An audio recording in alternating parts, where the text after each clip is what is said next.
عالم عالم الغيب والشهادة هو الرحمن الرحيم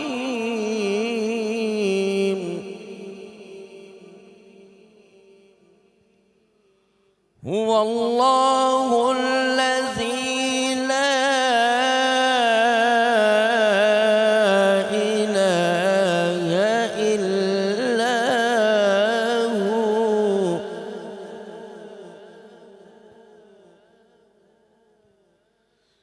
الملك القدوس السلام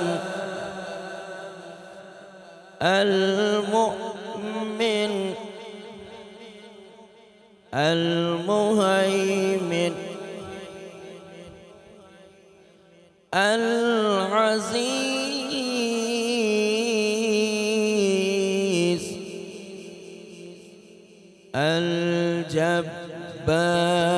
الجبار المتكبر الملك القدوس السلام المؤمن المهيمن العزيز الجبار المتكبر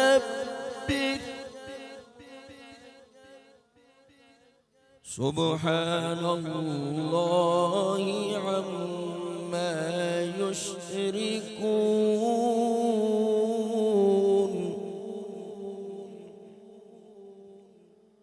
هو الله الخالق البارئ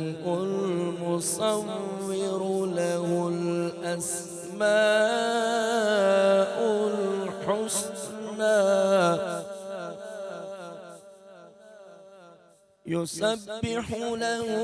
ما في السماوات والأرض وهو العزيز الحكيم يسبح له ما في السماوات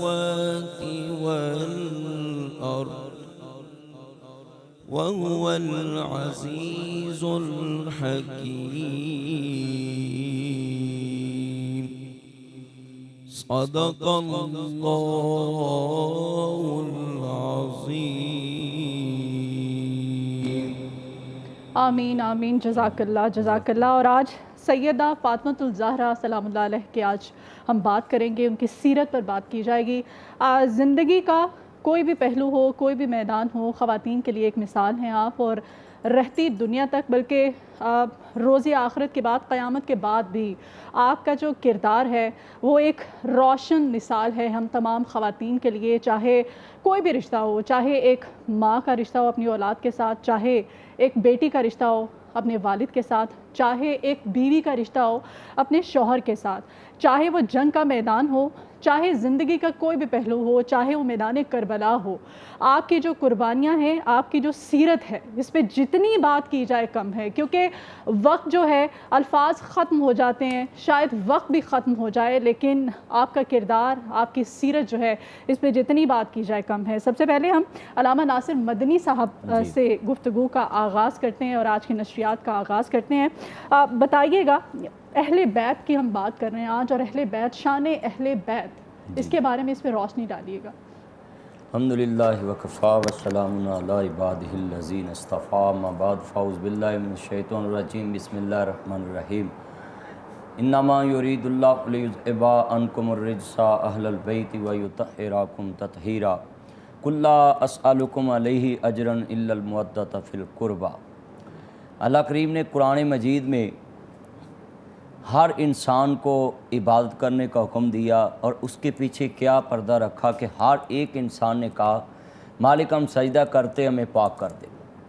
ہم سخاوت کرتے ہیں، اس کے پیچھے کیا مشن ہے، مالک ہمیں پاک کر دے، ہمیں گناہوں سے بچنے والا بنا دے.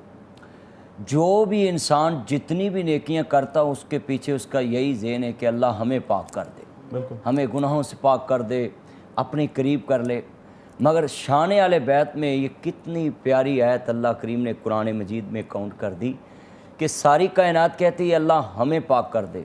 مگر اللہ نے جب محبوب کے خاندان کی باری آئی تو کہا ہم نے آپ کو اور آپ کے اہل بیت کو ہر نجس سے دور کر دیا اور آپ کو پاک کر دیا۔ بہت خوبصورت۔ اور اس کے بعد محبوب نے اپنے بارے تو کچھ بھی نہیں مانگا، جب بھی مانگا میری سرکار نے، حسنین کے نانا جان نے اپنی امت کے لیے مانگا، مگر جب امت سے سوال کیا تو سوچنے والی بات ہے کہ کیا سوال کیا، دنیا کے لیے تو کچھ مانگا ہی نہیں، اپنے لیے کچھ مانگا ہی نہیں۔ جب بھی آپ نے سوال کیا قُل لا اسألکم علیہ اجرا الا المودۃ فی القربیٰ، فرمایا جب میں نے تم کو دین بتلایا، اللہ کی پہچان کرائی، نماز کا طریقہ بتایا، زکوٰۃ دینے کا طریقہ بتایا، تمہیں اللہ کی پہچان نہیں تھی، میں نے اللہ کی پہچان کرائی، تمہیں دین سکھانے کے لیے میں نے مکہ چھوڑا، پھر مدینہ پہنچے، پھر اتنی مشکلوں کے بعد میں نے اتنی تعلیم دے کر تمہیں کچھ سوال نہیں کیا، نہ اجرت مانگی، صرف ایک مانگتا ہوں کہ میرے قریبیوں سے پیار کرنا۔ سبحان اللہ۔ یہ اہل بیت سے محبت اور ان کی شان ہے کہ حضور نے خود مانگا کہ میرے خاندان سے پیار کرنا، میرے قریبیوں سے پیار کرنا۔ اور اس کے بعد اہل بیت کی شان اس سے اور کیا بیان کی جائے بڑی، کہ فجر میں آل محمد کتنی عظیم عبادت ہے، نماز اولیٰ درجے کی عبادت ہے، اور اس میں ذکر بھی اولیٰ ہستیوں کا آتا ہے، تو اس میں کوئی نماز ایسی نہیں جس میں محمد و آل محمد نہ ہو، بلکہ میں یوں کہوں گا کہ وہ نماز آسمان پہ جاتی نہیں جس نماز میں یہ نہ آئے اللہم صلی علی محمد و آل محمد۔ کیا مرتبہ، ماشاءاللہ کیا مقام ہے۔